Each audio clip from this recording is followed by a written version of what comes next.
Um, all right, I guess I'll call this webinar to start. My name is Aileen Dooley. I'm the coordinator of this Leonardo da Vinci Partnership Project, which is funded by the Lifelong Learning Programme.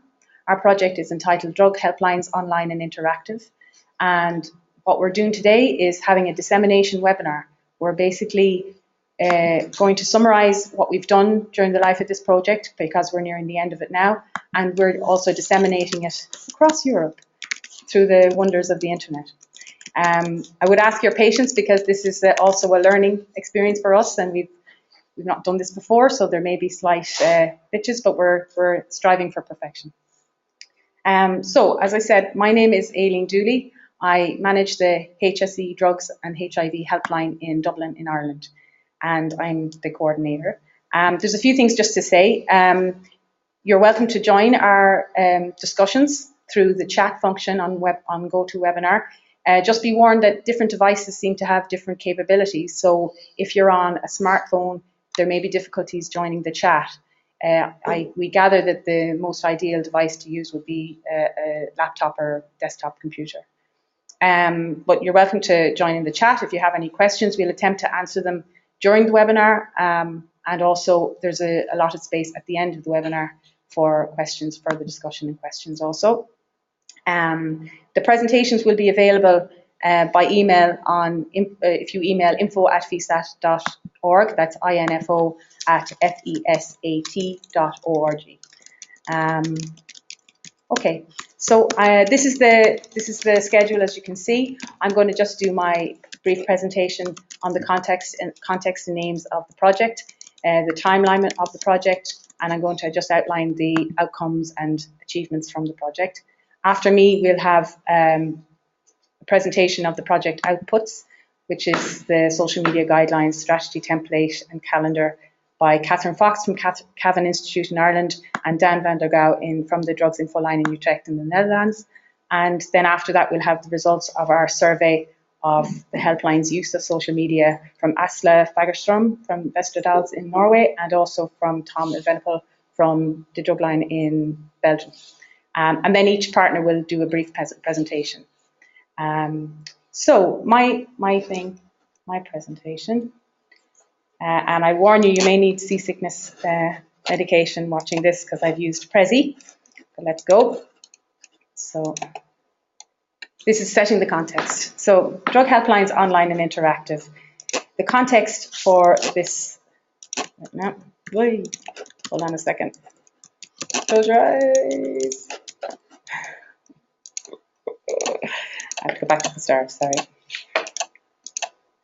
Well, I did mention seasickness. Okay, so the context is that we had a previous project on best practice for drug helplines, also a Leonardo da Vinci partnership project on best practice. And during that life of that project, a lot of partners expressed an interest in working further in the area of social media and gaining some expertise and also exchanging knowledge on the topic.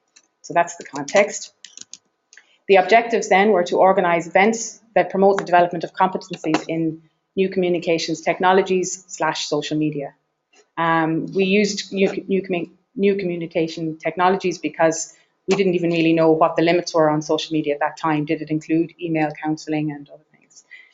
We wanted to learn through practice and exchange how to use social media and new communication technologies to increase accessibility of drug helpline services and to develop knowledge and skills in online communication. In other words, we wanted to learn through practice and exchange with each other how to better use social media in the drug helpline context. So the timeline, we've had 4 meetings. They started with the kick-off meeting in Cavan in October 2013. We had speakers in on social media at that time that were basically bringing us up to speed on what the capabilities or some of the capabilities of social media and what we could do with the project. And from that, we developed ideas on how to proceed with the project. The next meeting was in Oslo in May 2014, and Asla and Tom then presented the results of the first survey of drug helplines and their social media, and that will be presented shortly, because that survey was repeated and the results are very interesting. We also had presentations on many uses of social media, including gamification, how it can be used as an internal communications tool, the uses of Facebook and Twitter as tools also, all from the perspective of drug helplines. Our third meeting was in Sofia in Bulgaria in November 2014, and during that meeting we finalised our project outputs, which are the social media guidelines, a strategy template for social media, developing a social media strategy for your organisation, and a planning tool. And these will be presented shortly by Catherine and Dan. And then we also planned today's meeting, which was the dissemination meeting. And here we are, Brussels meeting and webinar. We're sharing our project outcomes and disseminating and impressing. And our project outputs, so these are what will be outlined shortly. We developed social media guidelines, a checklist and pointers of how, what is, I suppose, best practice for social media. We also had the strategy template and a media planner. And you'll hear more about that shortly. And then the project outcomes, these are less tangible but also very valuable nonetheless. We gain knowledge on how to use social media and how their use can benefit drug helplines. We develop skills to design social media as a social media strategy for our organisations and our individual organisations, because we all have differences. And we gain greater insight into resources and plans, and the plans necessary to have a social media strategy. And that's me. Okay, so the next two presentations, as I've already introduced, are Catherine Fox from Cavan Institute in Ireland and Dan van der Gouw from Drugs Infoline in Utrecht. And they're going to introduce the project outputs to you.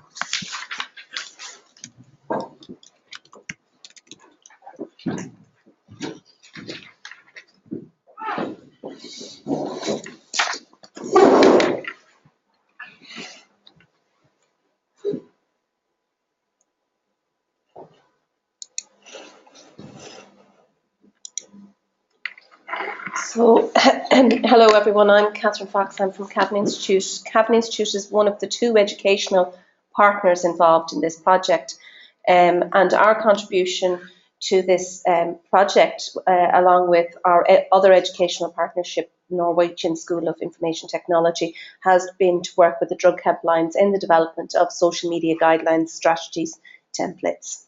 And I'm joined by my colleague Dan, who is working at the Tremos Institute in the Netherlands, and we run a number of helplines, among which the Drugs Info line. Okay. In our presentation this afternoon, we're going to look at the social media guidelines that we have developed as part of this project. After the guidelines have been developed, we recommend to the helplines that they should look at a social media strategy and look at some of the tools used for managing a social media campaign, including a social media calendar, scheduling tools, etc. And as Aileen said earlier, all of the guidelines and information will be available directly from info@fasat.org. So we're just going to show you now the current draft edition, which will be the final edition of the social media guidelines, and they should be appearing on your screen now. These guidelines are designed to guide organisations on things to consider and make suggestions around best practice. Because the helplines and the organisations involved in this project all operate under different criteria in their own countries, it has proved difficult to develop a specific guideline which will suit everyone. These guidelines are suggestions and strategies that we would suggest that organisations consider when drafting their social media policies. Once the policies are drafted, then, as I said earlier, it would be advisable to move on and look at a strategy for the use of social media and to look at tools. These obviously should be integrated with whatever your marketing and communication strategies and tools that you currently use. Just to give a little bit of clarity as to why these guidelines were developed.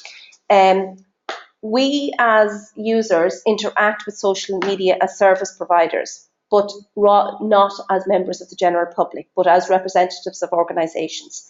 So we have come across many scenarios, and we've considered many different scenarios where our organisations and our colleagues might be using social media. When we talk about social media, we include the most common ones, Facebook, Twitter, etc. But it basically covers any user-generated content which may be published. And that is the key thing to remember in the use of social media. Everything that can be published online can be viewed online. and it could potentially become a breaking news story. So that is the underlying criteria to bear in mind when using social media, that it is fast and everything that is published could appear on someone else's timeline and become a major breaking news story. So in looking at the guidelines, we developed them under 3 specific areas. The first one is sharing information responsibly.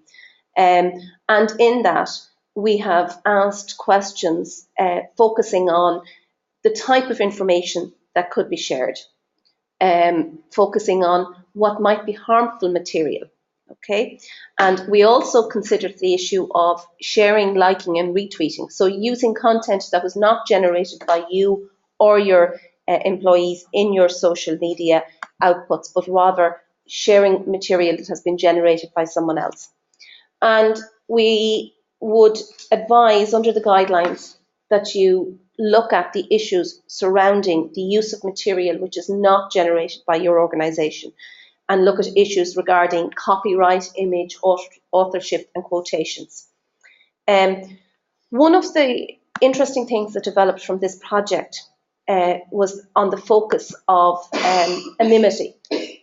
As educational institutions, we were surprised to learn about the restrictions placed on people working in helplines on their anonymity. So it is something, given the makeup of the organisations involved in this project, which needs closer examination by each of the projects.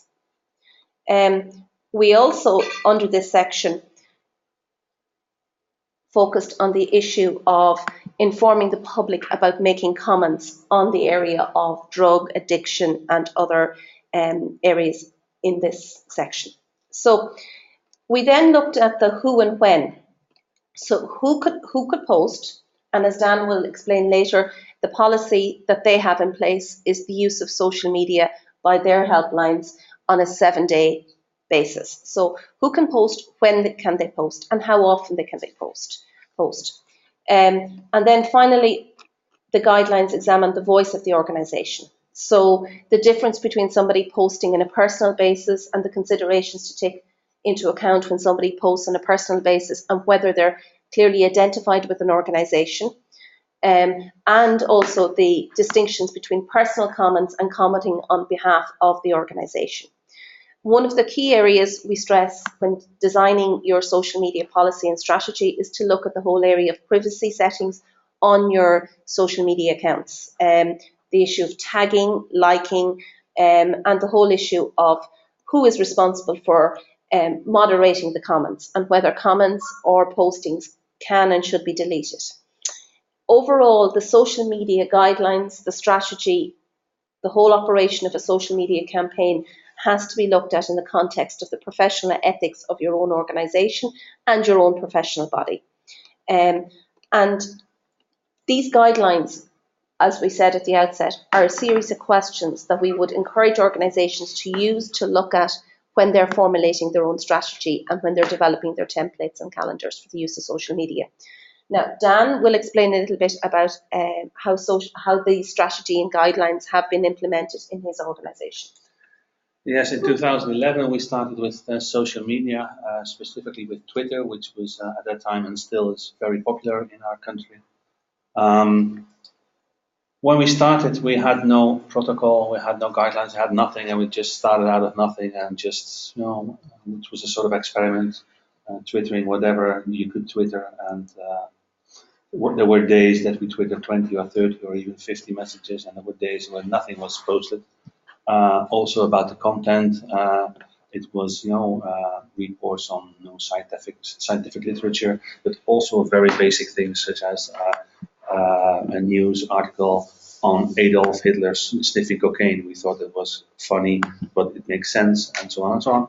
But then, as time progressed, we got some complaints from people who followed us, and they said, "Well, if you want to be taken seriously and reliable, don't send out these kinds of messages about Adolf Hitler because it's destroying your credibility." And so this and another thing was profile photos of some of our staff. They were online and they were, it was one of our co-workers in a swimsuit, not the kind of pictures you would like to see for your workers. So in the end, we said, well, we should do something about this, and then we developed a very simple protocol based on the practice and on the experience that we have done. And this protocol was actually the basis for the well-developed guidelines that we are presenting today. A little bit about the use of these protocols in our field. We were among the first in drug helplines world to actually start with Twitter or with social media. In this protocol, we had some ideas about the target group. You have to define your target group very well, whether it's the general public or it's specifically hardcore users or parents of users. It's very important that you think about that and decide about that. Also about the messages, as I told you, it's not very good to one day post 50 messages and then weeks you don't post anything at all. So there has to be a continuity in spread of information and also the content. So as we like to be taken seriously, the content of our message is more serious than we had at the start. In the protocol is also some information about the position of the work, the daily work, and the involvement of social media in daily work. What we have seen over the past 4 years is that the time spent on social media increased year by year and basically month by month. Now we have one person who spends at least 1 hour a day on social media and probably more. And this includes the weekends because the Twitter and Facebook, it doesn't stop on the weekends, so you have to take care of that as well. There's also some very handy tools for you to actually to have tweets sent out in an automatic way. And so also organizations have to take into account the fact that social media is not something you do aside your daily job, but it's actually your daily job for some people. And this is an important thing as well. And finally, there's much more to say about these protocols or guidelines, but the interaction with followers, for instance, if you look at Twitter, it's important that you realize how to deal with that because you will get direct messages, but do you answer them? Because it takes a lot of time, but maybe you don't want to answer them, but it's interactive and all these social media are interactive. So if you don't do anything with that, you might also lose your crowd. So you have to decide on this topic as well. Well, that's it for now. I would like to conclude with the fact that, as Catherine already mentioned, is that for us, through experience, we learned that it's very important that you think twice or 3 times before you post a message, especially more personal messages, because whatever you post online will remain there forever. And that's it. Okay, thank you very much, Dan. And now we're going to move on to our colleagues, Asla and Tom, who are going to present the results of the survey of the helplines on the use of social media.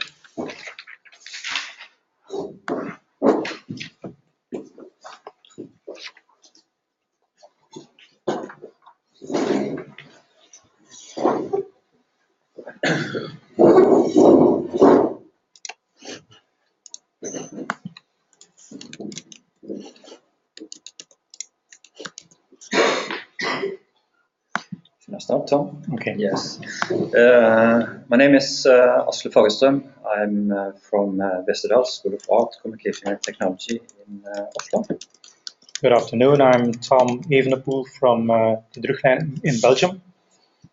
We're going to present some slides and data on a survey we did, which was actually already done in 2014, as Aileen already mentioned, and which was repeated recently. I think Asle can say some more about the methodology. Yes.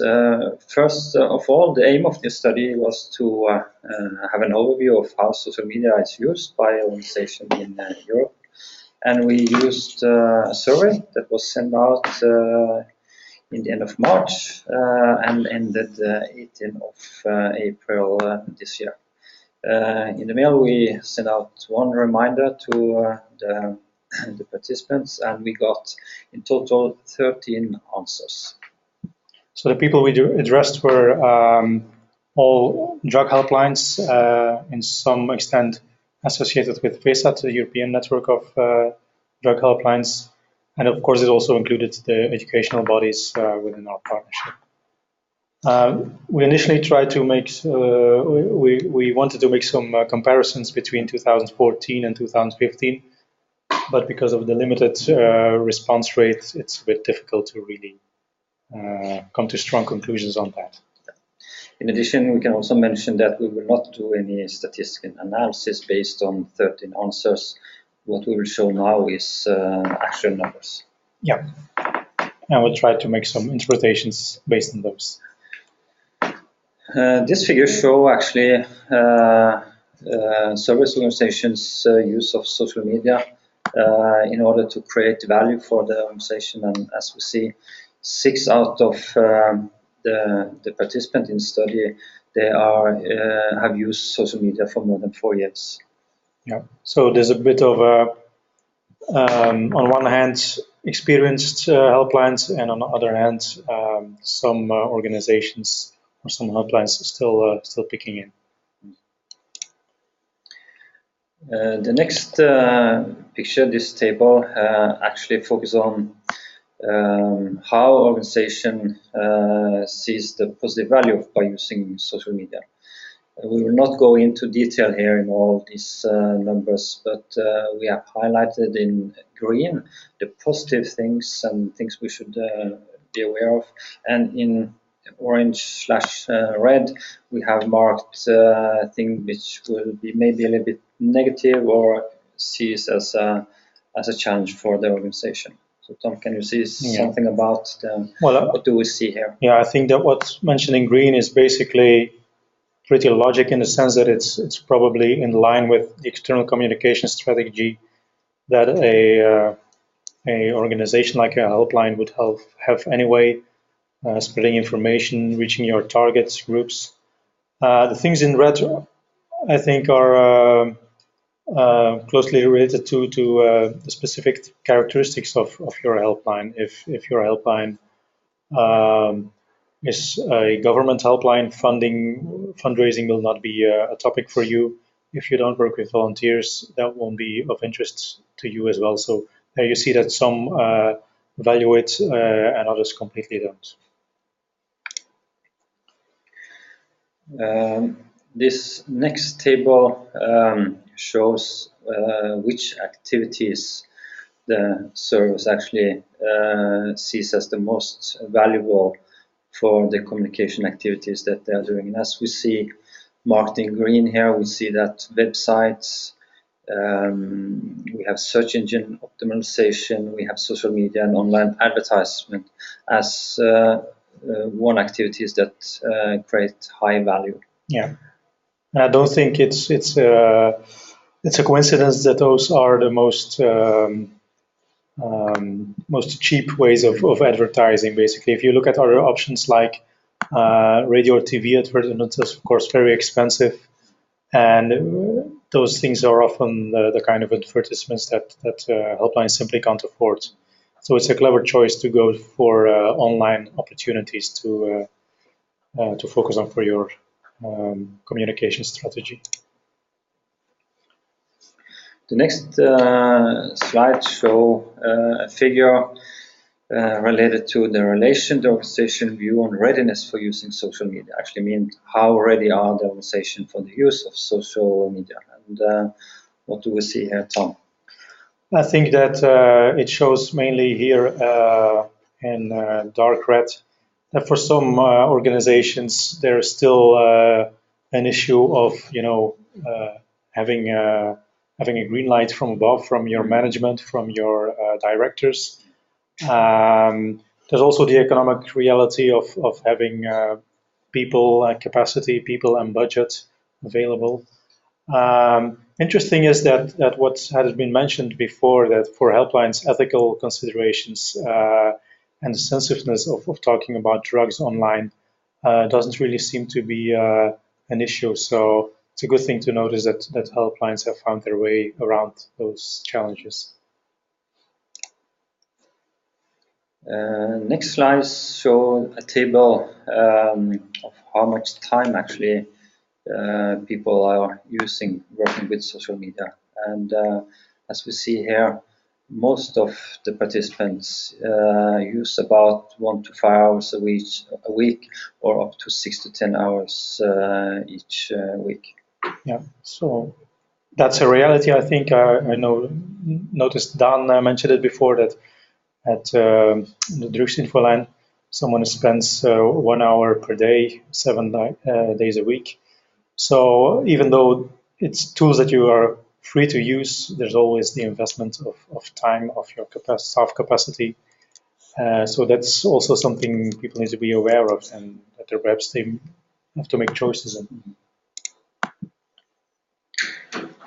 The next question we asked was related to monitoring of activities in social media. And we can see from this table, 4 out of 10 participants who answered this question said that they monitor activities in social media.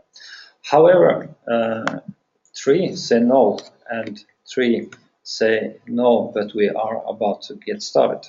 So what can we interpret from this, Tom? Well, the yes are very right to do so, and the no's should do so, I guess. It's very important to know what's being told about your helpline online, because your reputation can be made or can be broken online even without you noticing. So it's really a point of attention, I think. The next one is related to how the organization actually is working with social media, in a way give an indication about the readiness of how they are more organized the work with social media. Can we say anything related to this? I think this reflects what's also already been mentioned. Like we learned that our partners in the Netherlands, they started out in a quite spontaneous way. That's probably a reality for a lot of helplines. And we know from other partners within our project that they started on a more, constructive and elaborate and strategy-based way. So it's a bit both sides, I guess. The next question we asked was related to the value. What kind of value is created by using social media? And here we see categorized in bad, good, very good, and it was possible to check more alternative than one here.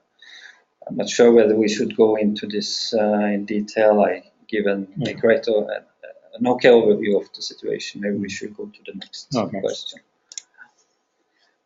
The next one is related to the policies in the organization, which maybe technical hinder the professional use of social media. And we see that out of 10 answers, 9 say no, there are no technical hinder here. And that's actually a positive. That's good news, and we've got the impression that has gotten better, because when we started the partnership, we learned from some partners that they simply weren't allowed or simply didn't have the technical possibility to use social media on their work computers or network. The next question we went into was related to workers or employees in the drug helpline organization and their initiatives in interacting in social media on their own, actually, because this is an interesting dimension which also was mentioned in the previous presentation. Yeah, which is also very specific for helplines. If you demand anonymity from your staff, you should consider what the roles of your staff that use social media should be or can be. So I think it's a very important point of attention. And then next will be guidelines, as also was highlighted in the previous presentation, we ask for how many of the organization actually have guidelines for the employees to participate in social media. Yeah. And here we see out of 10 answers, 2 of them say they have guidelines. Yeah. And 6 say no, but we should. So people are aware that they are probably better off with guidelines. And we hope that this partnership can help them out with the documents we produced to get them started in working out those guidelines. Here we see actually condition that may maybe challenge the use of social media in drug helpline organization. And here we see that in general, economy, understanding of within the organization of the potential of using social media, and lack of resources related to time are the conditions that maybe challenge most organizations. Yeah. I think time and economy is, of course, closely related because time is money. Yeah. Lack of understanding, that's something that will probably grow over the years. We didn't see much changes compared to 2014, but I assume that in a few years' time, the situation might have evolved drastically as well. This question was related to the 2 organizations that answered that they do not participate in social media for the first question that was asked. So we asked them, what is the reason for your organization that they do not use social media? And as we see, it's related to privacy, security, and they are in process of planning initiative in social media. So once more, I guess this relates for the last few people who are not using social media or planning to use them. It shows how much this aspect of the sensitiveness of talking about drugs online in public and privacy issues, how much important this is for drug helplines and probably other helplines as well. So that's about it for us, I guess. Yes, thank you for the attention. And we hope to get our presentation on the FISAT website soon. And that's it for now. Great. Thank you.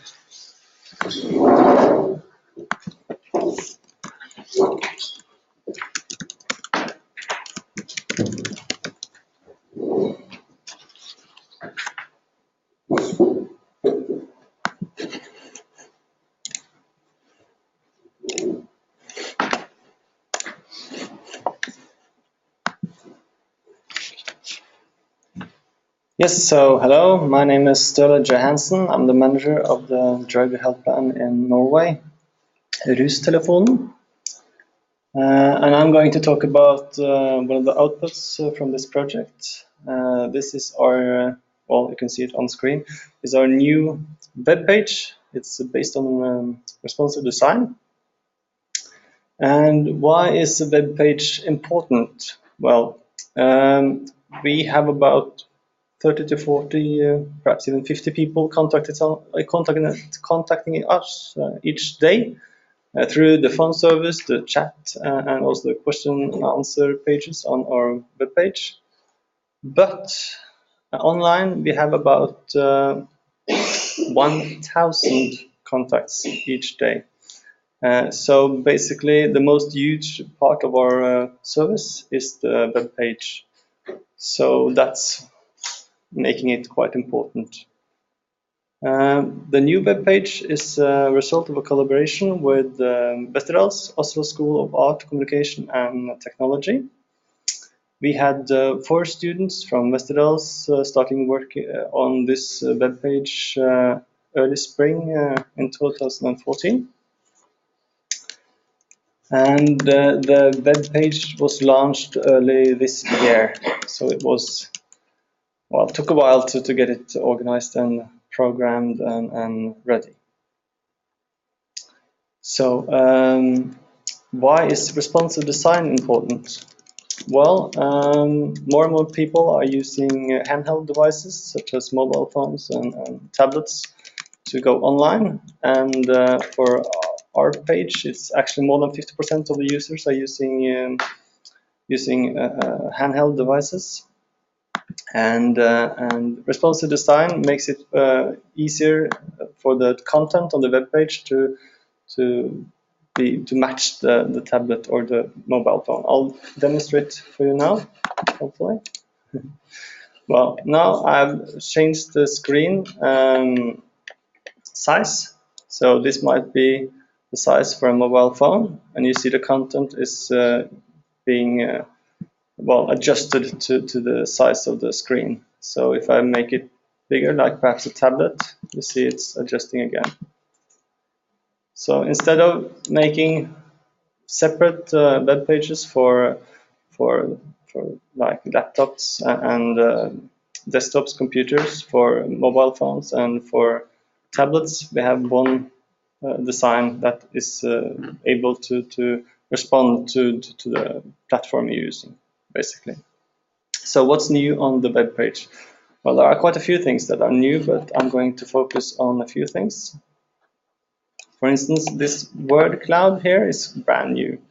And it's a result of tagging all the articles with code words, if you want to, about what's the content is, basically. So if we click on cannabis here, we're going to get the articles that are most read about cannabis. So yeah, these are some of the articles.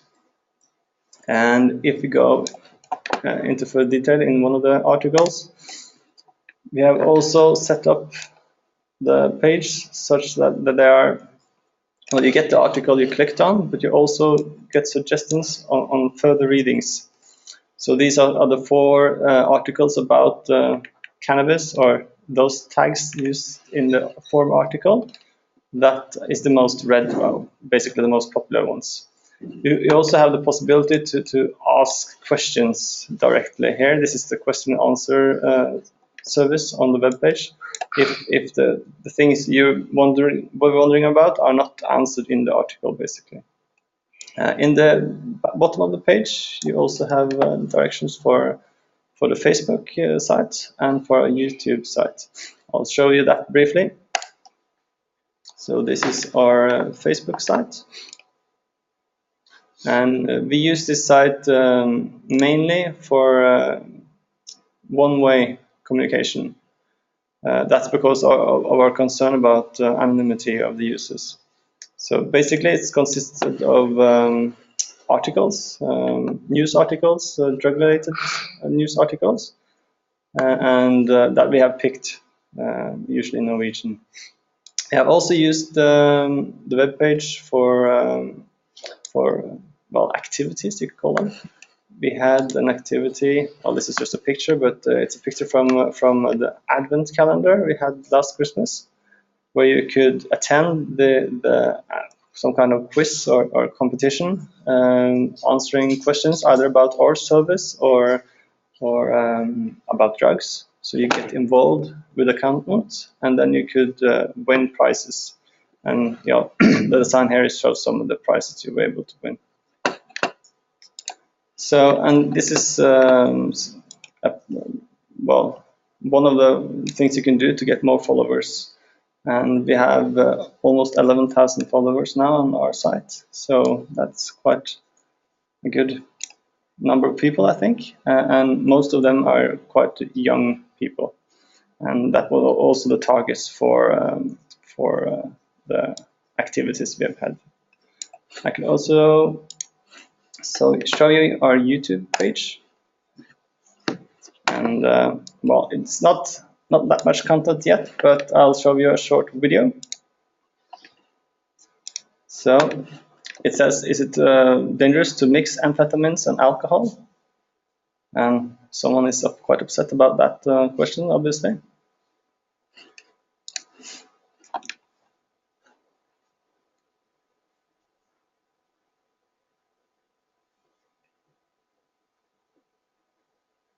So this is quite dramatic pictures. And then it says, how would your parents react to that kind of questions? And talk about drugs with us. We're going to guarantee you no hysterical fits. and it's then directing you to call the web page or to call the phone service, basically. And we have 3 different kinds of these. Yeah, those are directions to the other ones. So yeah, basically that was what I wanted to talk to you about. So if there are no questions, I'll leave the share to Kamen Institute. Okay, thank you.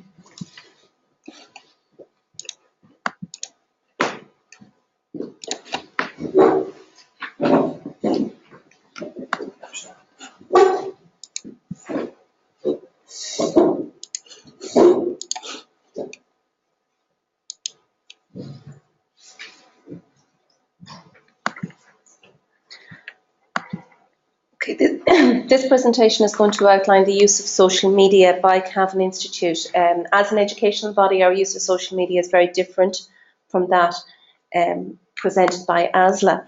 However, as a result of our involvement in this project, we have learned quite a lot about how we could use our social media outlets in dealing with more sensitive topics raised by our audience. And also it has expanded our knowledge and also that of our students' knowledge in the use of social media in areas other than marketing. Our main focus with our social media outlets, we primarily use Facebook and Twitter, but we also have a Google Plus account and we also have a YouTube account. But primarily our focus is on Facebook and Twitter. And as you can see here on screen, we have a shot of our Facebook account. We have over 5,000 likes on it. It's a very active and engaging Facebook account, and it's managed by my colleague Cara McDermott. It has drawn a lot of international praise in terms of the use of social media by an educational institution. And Cara strives to keep the page very relevant and updates it on a regular basis with topical issues not just relating to Cavan Institute or events taking place in Cavan Institute. It focuses on items of interest to our audience, to our fans. And primarily, the majority of people who have liked this page are either students or past graduates of Cavan Institute who wish to keep up with the news and events happening in the Institute. The page will have colourful, engaging photographs, video material and links to interesting articles. The majority of the items will relate to items happening in Cavan Institute, but we will also post news stories about job opportunities. We engage very much with the local community and local businesses in Cavan, and events and happenings that are currently taking place in Cavan will be shared on our Facebook page. However, we actually use it quite a lot at this time of the year and coming into August in our student recruitment, promotion and marketing campaigns, where we deal with queries from students. We post up information about courses and opportunities within Cavan Institute to take courses. Cara, as the administrator of the page, would receive quite a lot of private messages at different times of the years from students. Those messages would be referred straight on to our administration team, or the students would be referred to a post on our website. All of our social media tools are supported by a very comprehensive website, and on that website we would have a lot of frequently asked questions, FAQs, to which fans on the Facebook page would be directed to. In contrast, our Twitter account would be more focused on people who are very active in the education community. Primarily these would be educators, people involved in policy formation and education, but also the media. And in using our Twitter account, our social media coordinator would be very much focused on the use of hashtags and keywords, which is an underlying theme that's very important in the use of social media. And it's something that as active members of this partnership, we discovered a lot of sensitivities about some of the hashtags and some of the keywords that would be used. Our Twitter account, it gets a lot of traction. It's very good for, we would tweet quite a lot from it when there are events happening in the college or when we're attending events. So for example, at the moment we would be tweeting about this event and attending this project. In our tweets we would, apart from using hashtags, include other accounts that we would be quite involved with. So whether it's the Irish Department of Education, whether it's the local media in Cavan, or whether it's, in the case of our European projects, national agencies. The Twitter account would be very much used to direct people to events that are happening in the college. It might link back to our website. We would also post quite a lot of pictures. So that is the use of social media in Cavan Institute at the moment. And in terms of what we've learned from this project, we will be looking at the use of our social media outlets in a more student-focused area to support student queries and to expand on the services that are currently run by our Student Services Officer. So thank you very much.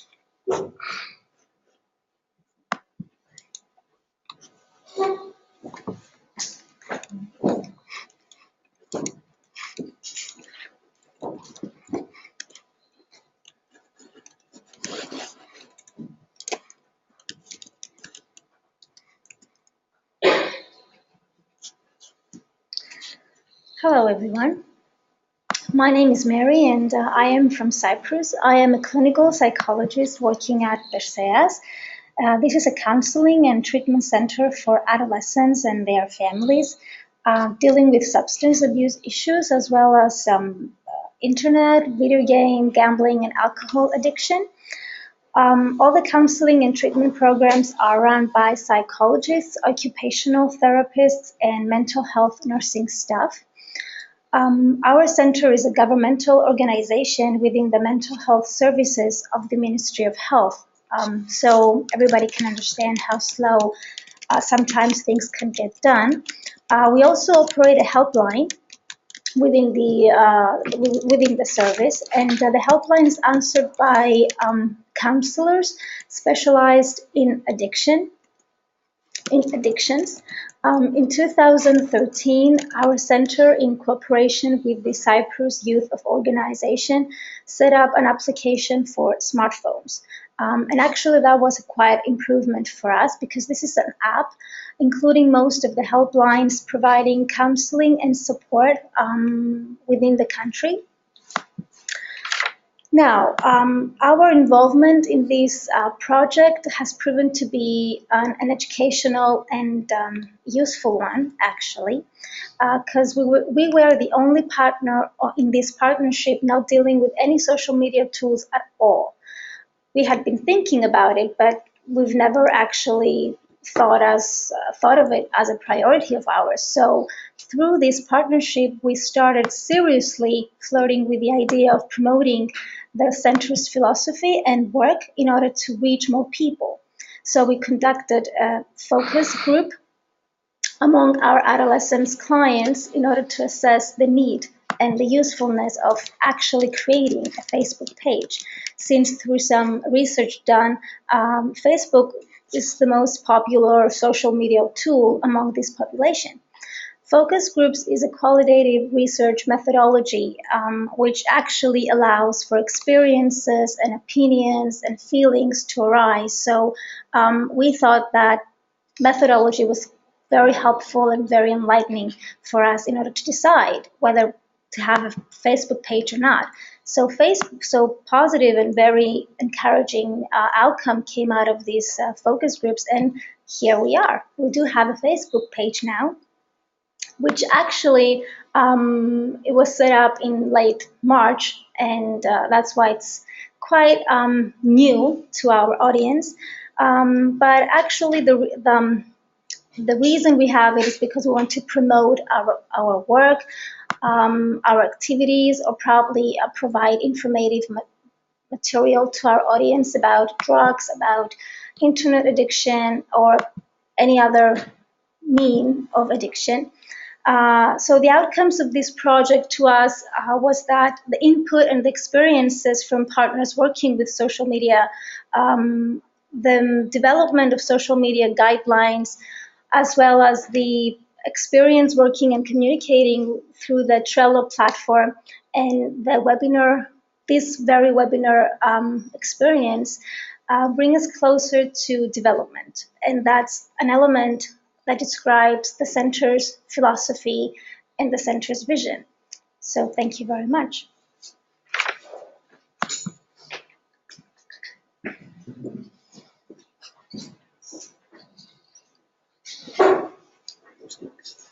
So,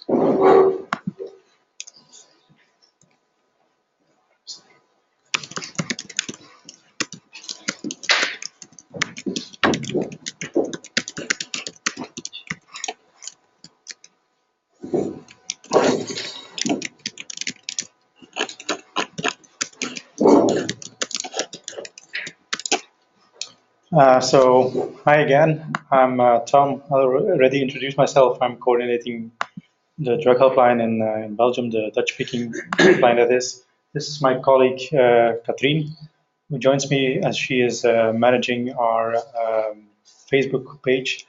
We want to share something about how we started with our Facebook page because as far as timing is concerned, it nicely coincided with how the partnership developed over the past almost 2 years. We did not use any social media up until the end of 2013 anyway. We were very keen to join in the partnership because we had some strong ideas on the use of social media. We were wondering who would, for God's sake, like something that sounds as depressive as a drug helpline, who would like to associate himself with a topic that often is associated with problems.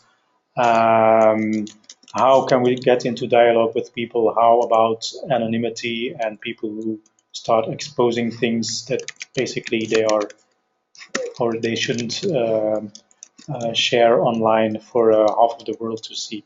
And so we've been thinking about it a lot, and rather than starting and getting things sorted via trial and error, we first focused on setting up a strategy. It's a bit our culture, to go slow and to think ahead of things, all possible problems that may occur, and then once we have all the questions answers, start with a new thing within our organization rather than to go quick and learn out of practice. What we first did was online monitoring. It's been mentioned in the questionnaire results. We first went to see what can we be found online on social media, and what are people telling about our helpline. It was very limited, so that in itself was on one side comforting to notice that we weren't mentioned in a negative way, but on the other hand, it was a stimulus to start engaging in social media ourselves. Another important thing was to set goals. We don't want to start using social media because social media is a hype or because it's fun to do. So we really set our goals. We want to share information. We want to start looking for volunteers via social media. We want to do something about how people think and feel about drug use in society. So that's the goals that were defined. Along with those goals, of course, we needed to define our target audiences. We mainly focus on people that might want to call or mail or chat with our helpline, but also use it as a way to get into contact with or spread information to other professionals or with our volunteers. So that was well defined as well. Then on an organizational level, we had some things to decide. Clear roles were divided, who is going to do what, and it's really the way we use a Facebook page is really teamwork with clearly defined roles, who is the final responsible, who can have ideas for Facebook posts, who can publish them online, who does a follow-up of possible dialogue that's coming along. Even though to the extent to what can our volunteers do online, how about their anonymity, can they like posts or share posts, or that's all been well defined on an organizational level. When it comes to content, of course, in relation to the target groups and the aims that we wanted to achieve, we decided a kind of mixture of posts that we wanted to publish. It can be information on alcohol and illegal drugs or gambling. It can be sharing information or sharing posts from others. It can be, some storytelling is always very important, things going on within the organization. So that's a whole mixture of things. We shouldn't focus too much on alcohol, not too much on illegal drugs either. We use Podio, which is a project management platform for our internal planning of website posts. So we, as a team, can there launch an idea for a post, have it edited by colleagues, and eventually planned in on Facebook itself. So that's a very structured way of working.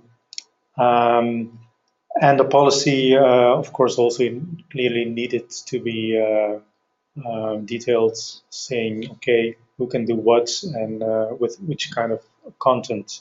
Once more, I come back to this example of what can a volunteer do or not do on our Facebook page. We also pay a lot of attention on evaluation and measuring the effects of a Facebook page. Our focus has always been on quality rather than on quantity. We're not figure freaks counting every day how much likes we've got. We much more focus on how much interaction we achieve. And that's something Katrien will show more about via the Facebook page itself.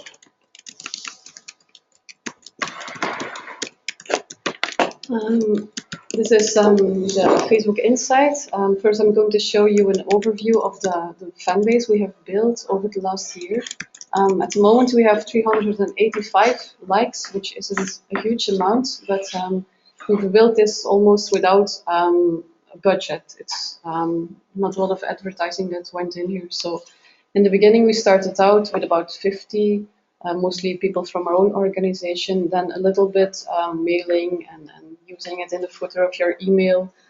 And then you see now and then that we gain a few likes. And it's just interesting to go see in the posts about which posts are gaining the most interaction and what is so special about those posts. And then you see that they generate a few likes. I think we have average 9 new likes every month, so it goes slowly but steadily.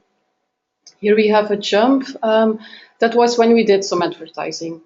We had a seminar here about brothers and sisters of people who use drugs and alcohol. And then we had the budget to advertise about that. And of course, you then also gain new followers.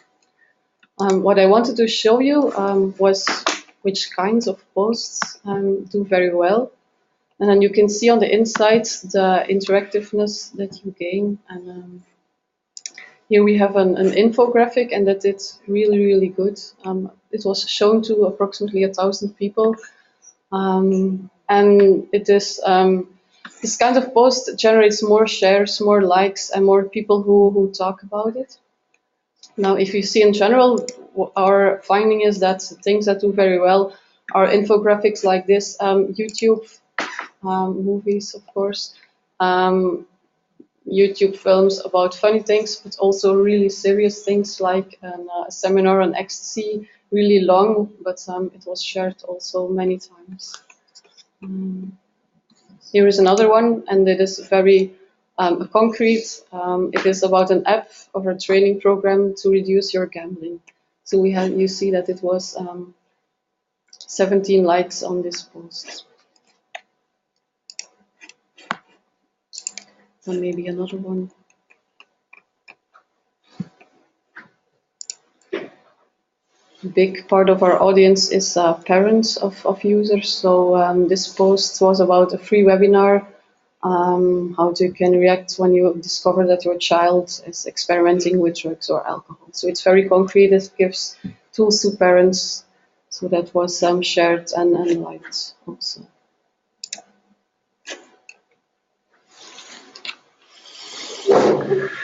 Okay, that's it for us. If you've got any questions, you can put them online or contact us later.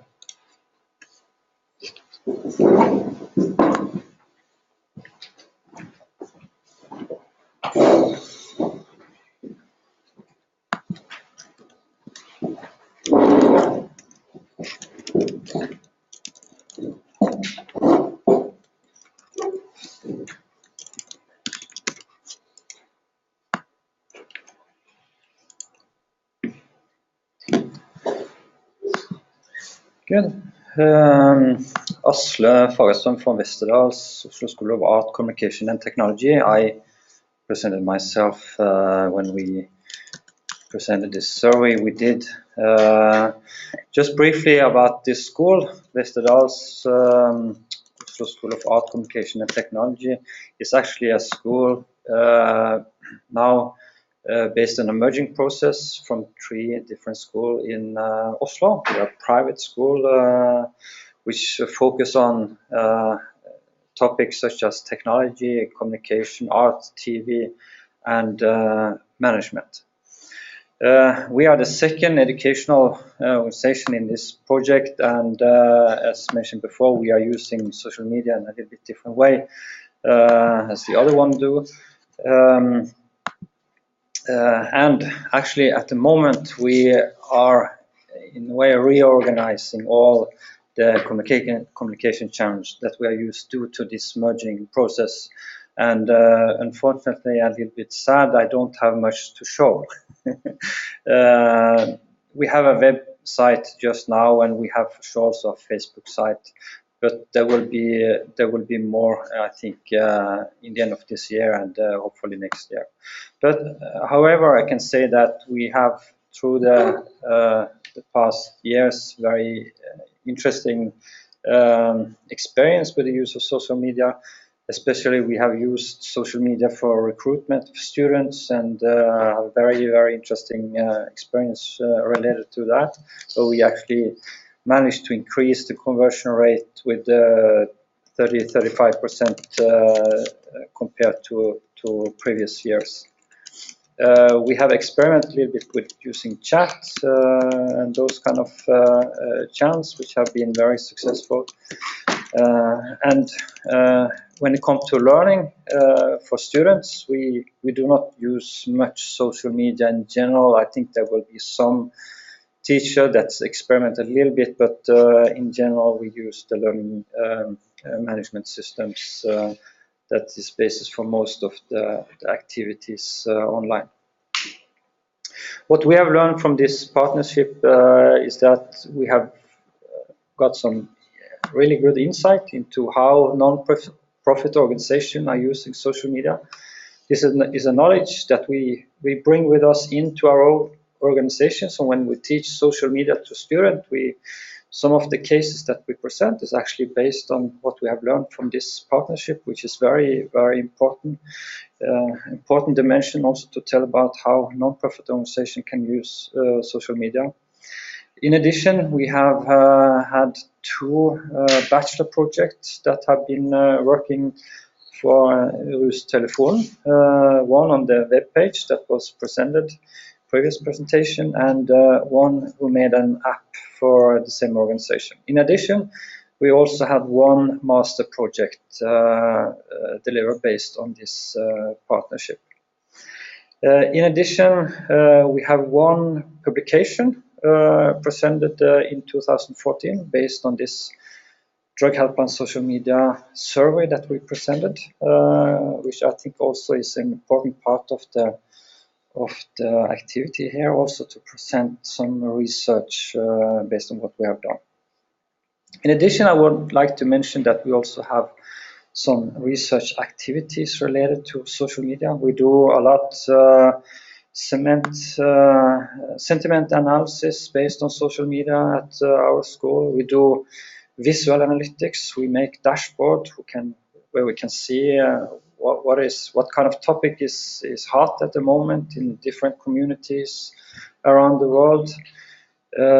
We are also doing some research on mobile learning, where we also connect this to social media.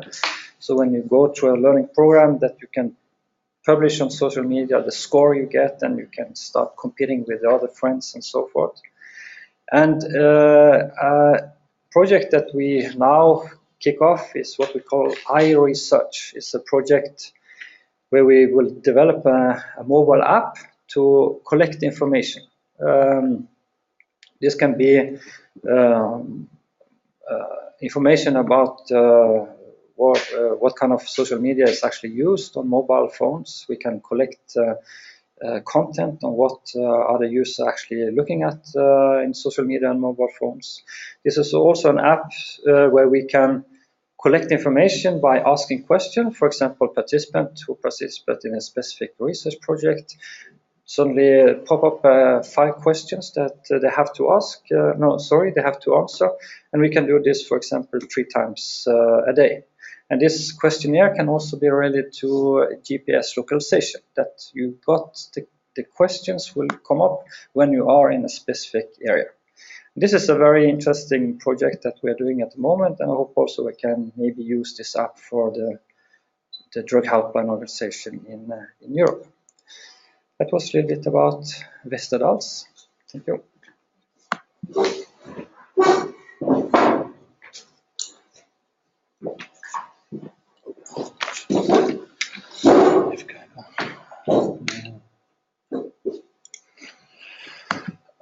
Hello again. I'm Daan van der Gouw from the Trimos Institute in the Netherlands, working at the drugs, alcohol, quit smoking and gambling info line. I will show you very briefly some of the sites, which is very similar to what you have already seen. So this is our Facebook page. We focus on Twitter, so this Facebook has some likes, but I think it's around, well, let me see, 235, so it's not that much, but at least we have a Facebook page. The same with YouTube channel. Every now and then we produce some new videos and we put it online. It's still a work in progress, but I would like to show you the Twitter account that we have. As we speak, we have 2,822 followers. Not very important, but it's nice to know that at least these people see your messages every now and then. The basis of our work is not so much treatment, but it's sharing and dissemination of information on drugs. So it's neutral, objective information on drugs, so that people can decide for themselves whether or not to use drugs or alcohol or any other substance. So here we have all kinds of messages that are now in the news. It's very similar to what some other helplines have in terms of Twitter account. As said before, we have one staff member working on a daily basis on specifically this Twitter account. Some more, but this is the main one. So it's 1 hour, maybe 2 hours a day. Sometimes it depends on the day, basically. But it's also in the weekend. So you have to have a person who is dedicated to this work.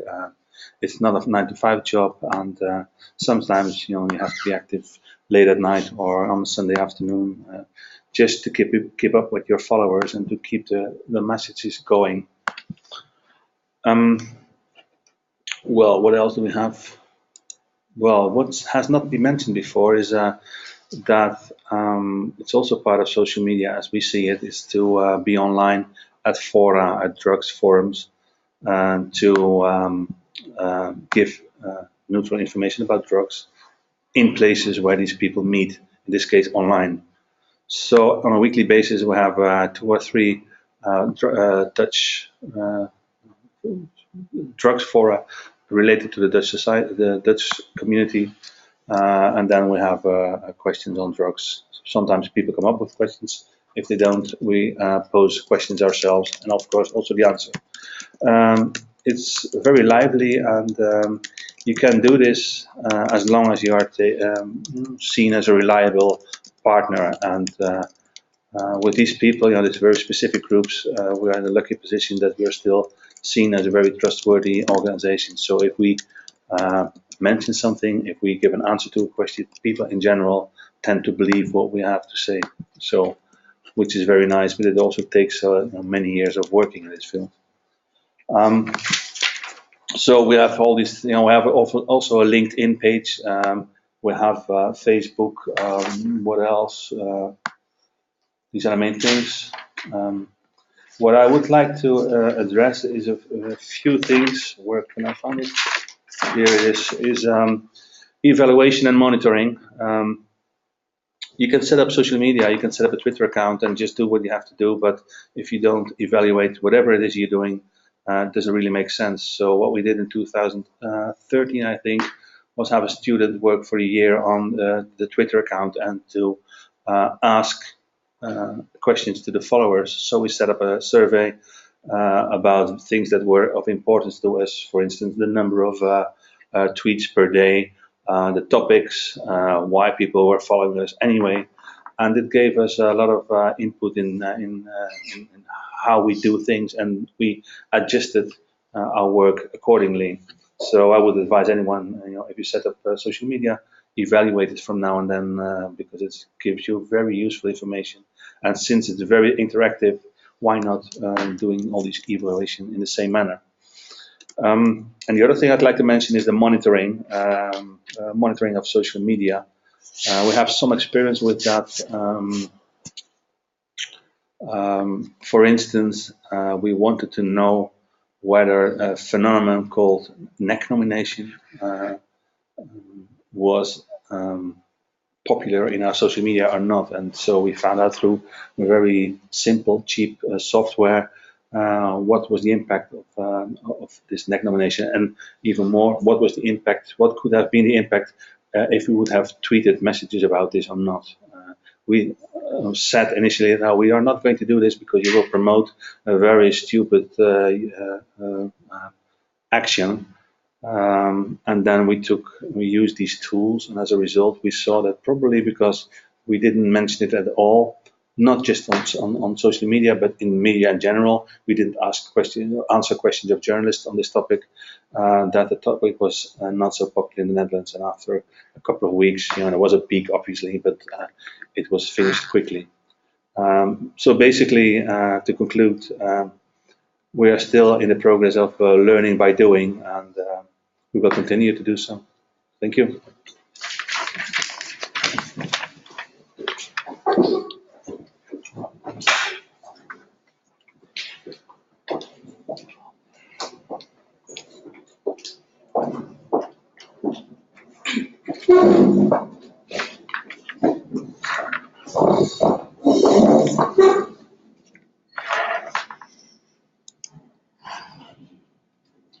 Hello, my name is Elena Nikolova, and I'm the Executive Director of Solidarność Association for Rehabilitation of Dependent People in Bulgaria. We work with addicted people and their families, and one of our structures is the National Drugs and Alcohol Helpline, which is the partner of this project. Hi, I'm Svetlana Nikolova, also from Solidarność Association. I am a consultant on the telephone on the Bulgarian Drugs and Alcohol Helpline. We have participated in the project since September 2013. We really do like this project because it inspired us to do much changes in our work.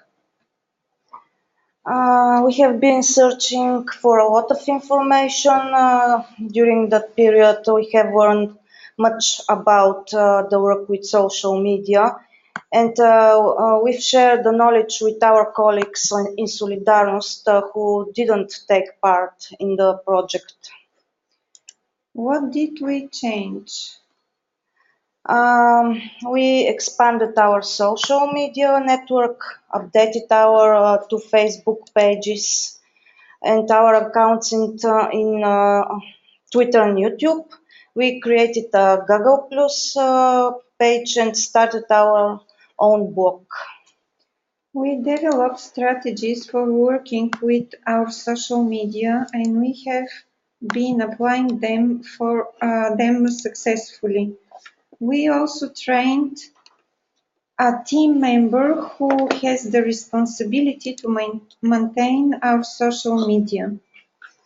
What are the benefits for us? We have more followers on our pages. The dialogue between us and our fans has become easier. We are more recognizable on the internet. and the team members increase their knowledge and qualification for working with social media. This part of our work is very important to us because of several reasons. The people who use the services of the Drug and Alcohol Helpline have always reached us most easily via the internet. Some online communication channels, such as the forums and email, have lost their popularity over the last 2-3 years.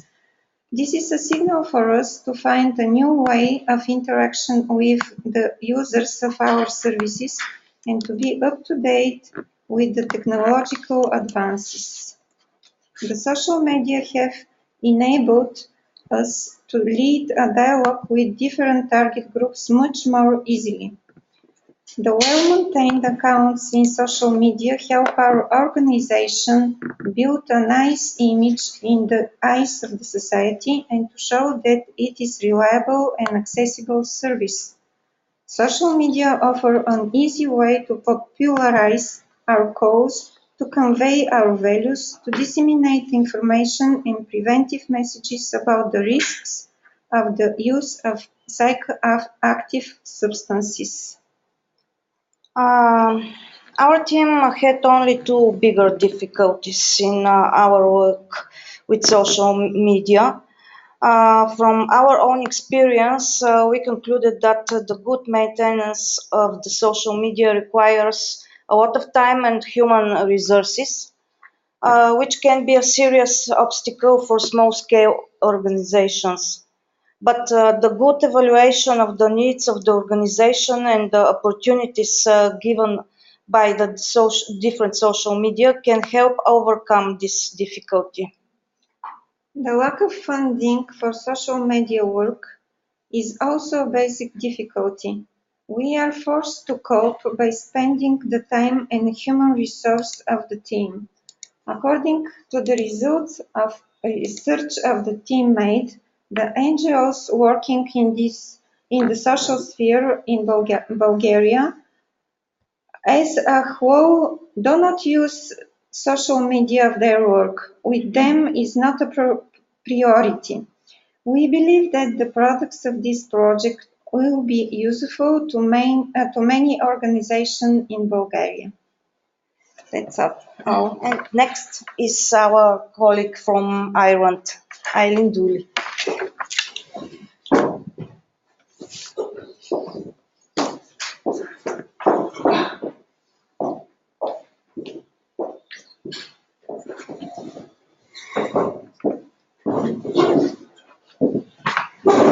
Hello again.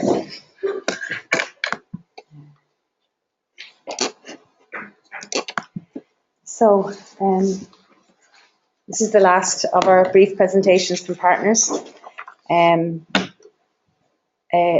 I just want to say a small amount about the impact that this project has had on our service. Similar to Mary, our service was quite inexperienced in social media when we joined this project. We had started a Facebook page, but in a very limited way. Our helpline is a drug and alcohol helpline and also a HIV and sexual health helpline covering all of Ireland. We have a free phone helpline number and also an email support service. Our focus up until starting this project was on best practice skills on the phone and on the email, and I guess we didn't put very much energy into other aspects such as social media. But we became concerned that increasing the accessibility of our service was something we needed to put some attention into, and that was really what prompted us to get involved in this project. It was a challenge to us in terms of our skills, our experience, and our time. But we dipped our toe in by setting up a Facebook page in, I think it was 2011. But what we found was that the time commitment was really quite considerable, and that's where we started this project. This project has given us insight into what's needed in order to have a robust social media strategy and have a sense of what the best practice and what the guidelines would be for doing it right. Our service is quite small, so we needed to consider when we were drafting our social media strategy, well, okay, what can we do, what's realistic, and what is the overall objective? And what we've pretty much concluded is that we can't do it well enough with the resources that we have. So it's not that we were saying that we can never engage in social media, but what we are saying is that what we've learned from this project is that at the moment we can't do it as well as we would like to do it, and that's been a learning piece, because otherwise we'd be just doing it half-heartedly or to a very minimal extent. The biggest gain from this project has been the peer communication aspect of this project, because this project had two elements. It was about communicating with our service users and also communicating with our colleagues in the same area. The peer communication aspect of this project has been very valuable to us. In this particular project, we've been using a platform called Trello, but there's also Podio and I think numerous other platforms that would do a similar job, where we communicate that way rather than through email, and we also share documents that way. And I found that a very valuable part of this project, and it's something that I think we will use again in future projects and in future work, collaborative work, particularly with people in the same job but in other countries. So that's been our conclusion as things stand. The project will finish up this summer, and we have learned a lot about social media and what's involved in doing it correctly. And as I say, at the moment we've evaluated that we do our best with it, but we're not able to do it as well as we would like to. And that's been learning, that's been insight. This webinar, as been mentioned already, has been fantastic learning as well, because certainly something I have never been involved with before, and to be able to communicate this way is fantastic. So that brings the presentations to an end. I just want to kind of round up our webinar by firstly just inviting any last minute questions. If anybody has any questions about any aspect of the content of the webinar, any of the presentations, or if you have a question about any aspect of the project, feel free to put them on the chat there if you can, or you can email them to info@fesat.org, which is info@fesat.org. We will be sending out an evaluation of this webinar, asking you to honestly tell us what you think and how you think it's gone, and if there's any improvements or different things like that. We'll be emailing it to you within the next 24 hours. And also to say that the presentations, once more I'll tell you that the presentations are available on info@fesat.org. So all the things that you saw today will be up there, and they're accessible if you email that address. I think that's everything. Just like to thank everybody for participating and for your patience. And thank you. Okay. Logging on. Is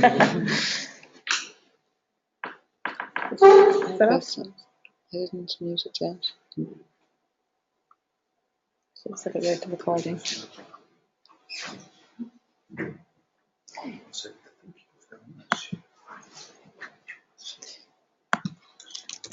Just while I don't think we've ended quite yet, but if just to note that we have recorded this webinar and we'll place it online in due course. As I say, at the moment the information on that will be through that email address. We're not exactly sure where we're going to post it yet.